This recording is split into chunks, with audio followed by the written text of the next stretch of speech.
Chris, hello.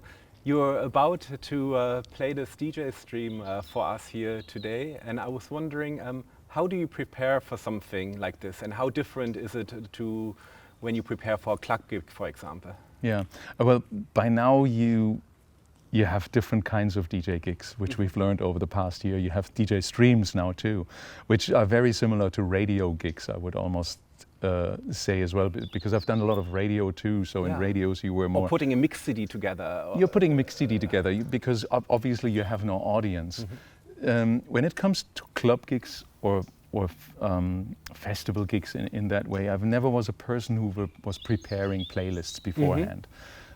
Because I really very much love to rely on my improvisation skills and on the knowledge that you have, because I want to keep this open space, which is not pre-planned, in order for new things to emerge that are coming out of the moment, right? So when you enter a club and you, maybe, I don't know, some DJs may do this and you have the completely prepared playlist for this club, but you go in there and you kind of notice that whatever the DJ is playing before you and how the vibe of the crowd is, that will not work. So all the work you've done would be for nothing. So I better not do the work at all. You might call me lazy, but I kind of rely on the moment. It's like, okay, I'll see what happens in the moment and I'll just go and play and see what happens. There's a little bit of difference with festivals, because festivals, you know what you get yourself into. You've probably played the festival the year prior, and you know, like there's going to be 5,000 people in some big circus tent in front of you. So it's more about like, how do you influence that crowd, and not how much the crowd is influencing you, which in a small, like more intimate club environment is probably it's probably equally the case, you know, like the club environment will sort of dictate what you do as a DJ, if you're open to it, you know, if you're not close yourself down from it. And in a festival environment, you kind of dictate what's going on. So what I like to do in festivals is, like, I have my first 4 or 5 tracks ready to go, because you probably going to be very influenced by other people as well, or let's say distracted. You know, like other DJ colleagues come by, say hi and blah blah blah, and you know, and you're standing there like yeah, and you don't want to be standing there like after 5 minutes thinking to yourself, what am I going to play next? This is unprofessional, I think. You know, it's like you want to know how you start, and then you can just let go, and then you just let your feeling kind of take over, and I want to play this now, I want to play this now. With a streaming thing like this here, it's again a little different, because when I do my own streams over the year, I call them the Alone Together streams, and I do them from various places at my home and another studio that I have for this, and I kind of know the first 30 minutes what I play, and then I just let it go, and I read the comments, you know, and you kind of like, because it's live, you can like chat with the people, you hear, that's a great idea, how about I play that and mix this in. So it's basically just for fun to you play for yourself. A stream like this now is more, I feel like, also a showcase for me, a chance for me to show what I've been doing over the past full year, and music-wise and production-wise. So it is a little bit more planned. So let's say structure-wise, but the way how I put those tracks together, you know, I'll see how it goes. You know. Okay. And Chris, today you're DJing, but you're not just a DJ, you're equally a producer and musician. What would you say are the similarities, but maybe also the differences between the creative processes that go in your DJing on the one hand, and then the music or studio work on the other hand? Are there similarities how you approach things?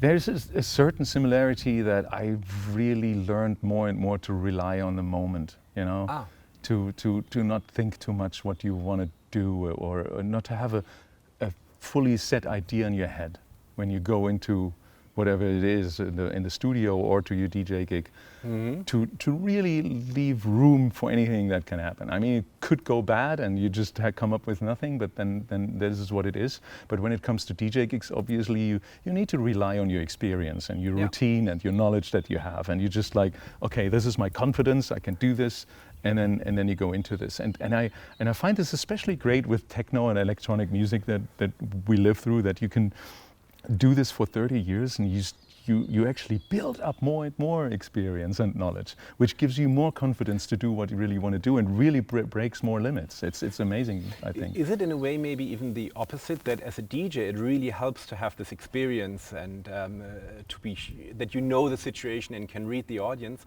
but then in the studio maybe sometimes it helps to start from scratch again and to think differently than you've been thinking in productions for the whole last year? That's actually a good point. That's a very, very true point. Sometimes in the studio all that knowledge is a burden on you. Yeah, it's kind of like, oh, you do this. That's why you have to force yourself to think, to rethink new. And you have to force yourself to start over, like, or to start something, a new project in a totally different way than you started the old project, you know? It's and for many, many years, but that's something that experience teaches you as well. I remember in the late 90s, early 2000s, when we were doing like really fast, heavy techno, I was basically always starting with 4 kicks in a loop. You know, every production started with bong, bong, bong, bong, and then you're sitting there like and trying to think of something. And over the time, I realized and learned like, no, let's not start with the kicks. Like, let's start with something else. And so that's the experience that comes in handy there. And Chris, you just announced that you have a new album coming up in November, Another Day. Yes. If you think about when you first started putting the tracks together for that album, was there a similar moment like this, that you had to say, I have to do things in a different way this time? Or what was your approach what was your first like inspiration of starting with that album? Essentially each time. It is my second album on mute, and I have to mention that also the first album on mute I got amazing help by my co-producer Ralf Hildenbeutel. Ralf Hildenbeutel, he is a producer that was, partly responsible for making trance as a genre. He worked for many years with Sven Väth, but in recent decades, he's also a very renowned film composer. Right. Okay. Yeah. And when I asked him back in 2015 to help me on my album for mute, because I do lack musicianship. I know that. I've never learned an instrument. I don't know notes, you know. And if you want to work on more musical stuff, you need to have a little bit more of that. And Ralf is just an incredible musician. And I've realized he just lives 3 minutes with my bike away from where I live in Frankfurt. So that was really came in handy and really easy. The first album was kind of set ideas. Like, I had my ideas every time I went to the studio with him. With this album, I kind of tried really to follow my instincts, you know, not having too much thought about before I entered the studio. So sometimes it even happened that I was maybe listening to something in the morning when I don't know, did my orange juice, and I was like, oh, that's a great hook. And I just kept that in my ear, and I walked to the studio. I was like, Ralf, can we start doing something like something like this, you know? Or sometimes I just go to the studios like I didn't hear anything, I don't know anything, and I'll just walk in and then I look around and it's like, look at that synth, burp, oh, that's a great idea, let's start with this, you know. Exactly happening in that moment, not thinking about it too much. And I took this as a mantra for this album. So essentially the album has 10 tracks and we did actually only 10 tracks. Okay, there's no leftovers. There was no leftovers, it was just like, bam, we every time we started on a new track, it was just a new idea that came up in that moment, and then it started. And I think you're about to play also a couple of tracks from the album, so it's a preview and a premiere. Can you take one of the tracks as an example of what the initial idea was or the initial inspiration for the music? The interesting thing about the album is, and I kind of only noticed it after all the the instrumentals were kind of done, that everything is kind of more in a club environment than the last album was. I don't know, it must have happened unconsciously that I already had in my head, I want to turn all these tracks into possible club tracks. Okay, because this album, I've heard it already, it's not a club album in itself, No. It's not full clubs, but you say that there is something in a lot of the tracks that you can easily convert into club tracks. Yeah. It's starting with the tempo. I mean, all the tracks are around a kind of a club tempo, besides maybe one. So that already gives you, not that the tempo is necessarily an important factor to turn something into a club track, but it helps. If you already have a groove that works on, let's say, 130, 125 BPM, And it's pretty easy that you just put a straight kick drum underneath and it already sounds like, oh, cool, I'll just put a straight kick drum under this track and it already works like a club track. And it's funny because I did already 3, let's say, club mixes for the first 3 singles, which I'm also which are in this stream. I'm starting with one which I actually just finished 3 days ago. Okay. And I just did it for the stream, and I was like thinking, I need to open something with it, and it's actually the first track of the album, which is Fault Line, with an amazing vocalist, Miles Cooper Seaton, and I used it as an intro, and when I started working on it as the intro, I just kind of like looped the bass line which we have in there, and I took a beat and put a kick drum on top of it, and it just bam, it worked. It's just like it's almost too easy. Yeah. Yeah. And I mean, for the last 3 decades or since you've started DJing, you were always DJing when you were playing in a club or at a festival. And by DJing, I mean you were mostly playing other people's music. Yeah. Are you, for the first time, thinking of doing this differently, that you are actually planning to do a live set? Yes, I see this as my big challenge to come up with a live set to also promote the album. I think the album deserves a little bit more promotion. In a way that I can also go out and play it. It's not only that I feel like I want to do it, it's also that the philosophy of mute records always was like, you will play your music live, right?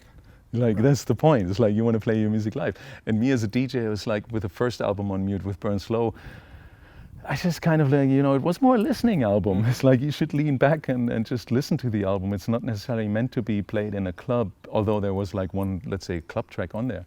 But I've played around with it and turned it into club tracks, just for myself, just to play, just to do something during the pandemic, in a way. And it kind of taught me of how I should view this coming album now, and it helped me to get a much better idea, much more detailed idea of how I want to have these tracks in a club environment. And there's kind of 2 ways to go about this. One is obviously I do club mixes for these tracks, which I do this time around for each release. We have a club mix too, and the club mixes will be the basis of the live act.